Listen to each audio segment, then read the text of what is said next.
So now that we have given our player an upgrade, we've got some new geometry on him, it would be nice if we were to turn our attention to the enemy and do the same thing. So it's time to get rid of this red sphere and replace him with an asteroid. I missed the red sphere. I know. He's not even gone yet. You can miss him in just a minute. You should be missing the cube. I'm preemptively missing him. I gotcha. Now, just as with the ship, I've had Zach put together a very simple asteroid over inside of Maya and export the asteroid out as an FBX. So let's go ahead and bring him in. So I'm going to grab him from off screen, drag him over, just drop him on models. And then I'm going to come over to the inspector and in the importer for the FBX, I'm going to change my scale. In this case, I'm not going to set my scale up to a value of 1 because he's huge. What I'm going to do is I'm going to set the scale at 0.05. I was trying to make the game easier for you to play. Easy? He fills the entire thing. Exactly. So let's go ahead and set 0.05, hit apply, and with that in place, now let's change out the geometry. So I'm going to come up to our enemy. And then from inside the enemy, we'll come over to Mesh, simply drop this guy down and grab the asteroid. And you'll see size is just about right. Gotcha. Perfect. Still red, though. So he's still red. Well, that means we need to get a material in place with a texture on it and assign that. Right now, we're still using the M_enemy material. So I'm just going to come down here and grab the asteroid material, replace that, which is going to be white at the moment because I have yet to bring in my asteroid texture. So let's do that. Off screen, I'm going to find asteroid. There we go. Drag them over here to textures. Bring them in, and then, as we've done before, let's go ahead and make sure that we're not generating any bitmaps for them. We'll apply. And with that done, now all I need to do is come back and assign them. I'll just grab up here, do it this way. Come down to asteroid, drag, drop, and we have color. Nice. Piece of cake. Now, if we hit play, everything's going to work all the same. He still has a primitive collider on him. You can see the sphere fitting nicely, and he still blows up, and he can still destroy us. Now, to enhance things even further, let's give the appearance of different asteroids coming down. Each time one resets, let's adjust more than just the speed. Okay. Let's adjust a rotation speed and apply that so he's rolling down the screen towards us. Let's also come up with a random scale, and instead of treating it as just a uniform scale, what if we were to the scale X, Y, and Z individually? So we generated random numbers for all three of those. So you start to get kind of oblong asteroids and whatnot. So to do that, let's just jump back into Visual Studio, and on our enemy, I'm going to create a handful of private data members. So we've already got our current speed here, so let's just kind of jump up, put these guys right here. So let's start out with rotation. So we've got a private float, and this is going to be our min rotate speed. And I have come up with numbers already, so I don't need to set these as public and then go over and adjust things in the inspector, so I'm going to use these numbers. So our min rotate speed is going to be 60. Let's set up a max rotate speed and set this up to 120. Now let's take a look at what we need for scale.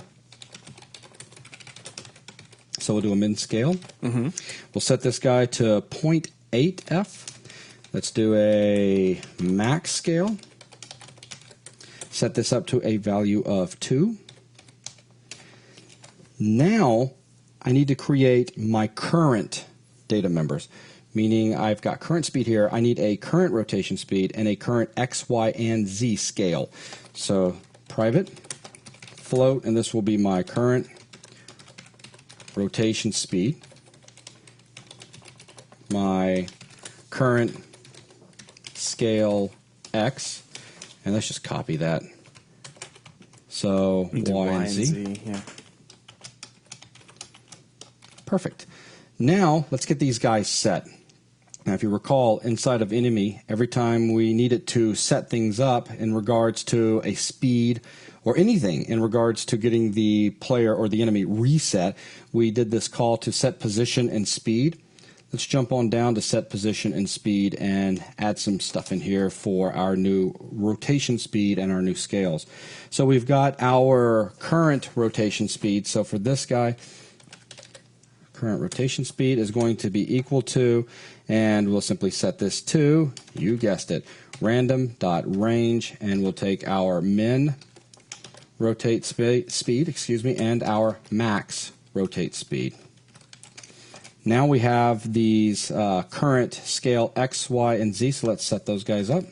So we got current scale X equals, again, a random dot range, and we'll set this up to a min. And you'll notice, by the way, I am switching over to just simply using range as opposed to the random range. I said that I was going to stick as close as possible to Casey's implementation of this. And now that we've finished that, it's fair for me to go ahead and get away from the depreciated functions. Of course, when Casey put his together, you did not have 2.6 available. Yeah, so they weren't depreciated yet. So that's right. So let's go ahead and set up a min scale value and a max scale as the range I am looking to pull a random value from. And again, I'm going to copy and paste, and change this over to a Y and to a current scale of Z. And by having each of these axes have their own random range, then we'll get a different number for each, giving us completely different sized asteroids. Now, while you're at it, do you want to go ahead and remove the random range from your previous scripts? Yeah, absolutely. So we can go ahead and just pull that guy out. Good catch. That's going to end up getting rid of a warning anyways. Besides, before we're done with this entire thing, I want to make sure we have no warnings whatsoever showing up in our console. Now we have this in place. Before moving our attention away from set position and speed, let's use our scale information. We don't need to use our rotation information right now because that is something that is calculated while the asteroid is coming down the screen. At runtime. At runtime.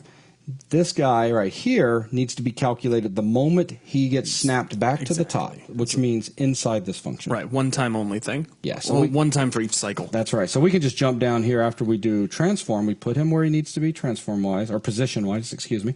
Now we can just come in and say transform.local scale equals a new vector 3, and then I can just use my current scale X, current scale Y, and finally current scale Z. Nice.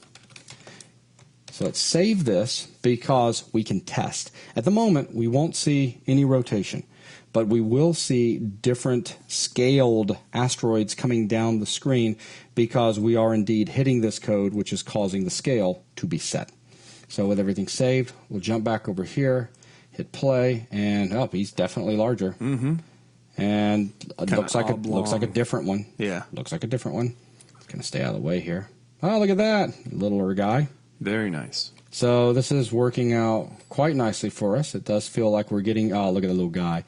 And all of them will kill us as you, that one looks dangerous. And it was.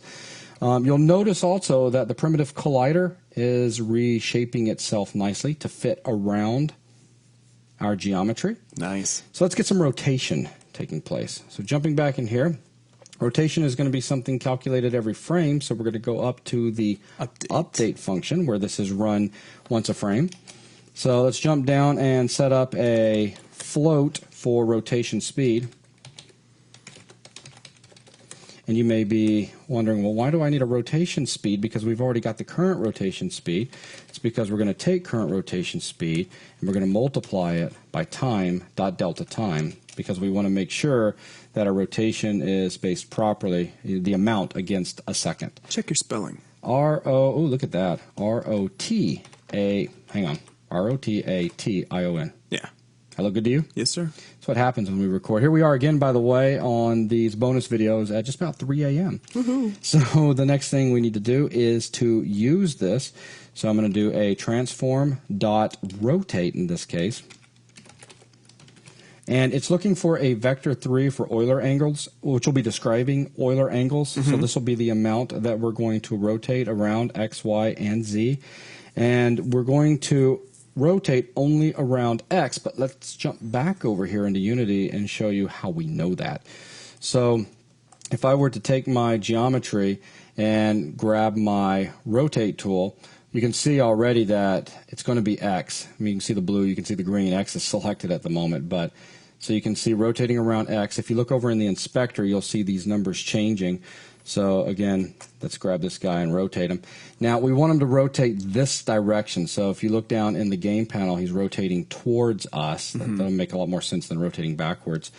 And that is going negative. And I know that by looking over in the inspector at rotation for X, and we see it going negative. And I can also bring my mouse over here, and you see how the arrow turns into little arrows pointing left and right. I can click and I can drag, and going negative is the direction we want to go. Gotcha. So with that understood, let's go ahead and we'll zero this guy out. Not that we have to, but because we want to. But that's just because we can't help it. So coming back over here, let's go ahead and make use of this. And here's how we're going to do it. We're going to do a new vector 3, and we want to rotate in X. We don't want to rotate in Y. We don't want to rotate in Z. But in X, we want to go negative. Gotcha. So I'll put the -1 in there. And now all I need to do is multiply this vector by my rotation speed. So there we go with rotation speed. Let's base this guy off. Save it. Okay, so with this setup, one would think, hey, everything should work well. We're going to run into an interesting problem. We've discussed this before with local space and world space. Currently, we are translating this geometry down, but we're translating it down in local space. As we rotate this guy, that local space is rotating. So Y, which was pointing down originally, is going to begin rotating up towards us. Yeah, it's going to be moving in a circle. So if I was to jump back over here, let's see if we have some rotation to begin with. So we definitely have rotation. Boy, wasn't kidding about it being a big problem. Yeah. And as Zach said, we've got a circle going on, and that's absolutely true. So we may want to fix that. Very simple fix. We'll just jump back over here, and we'll make sure that when we translate this guy, we want to move him down. So I can just come over here and say space. Let's move him down in world space. So I'll set that to world space. Again, save, come back over, and hit play. Ah, look at that. So now we're looking for different speeds, different scales. So nice and small little guy. Nice. Ooh, big guy. Yeah, a little flat. Little squashed. Yeah. He's kind of squashed. We get some round ones. He's a lot more filled out, if you will. And they still hurt. But the good news is they can still die. Now if you can hit them. Now it's a lot more challenging. We're actually making a game. Yeah. So, yeah. Okay, this is fun. About to win, though, so... Yeah, you win! Oh, in your face. All right, let's go ahead and stop. That's pretty much all that I had lined up in this video here. We just wanted to make sure that we, gave the enemy the same respect that we did our player. So things are looking really nice. In the next video, we shall make things even more interesting by...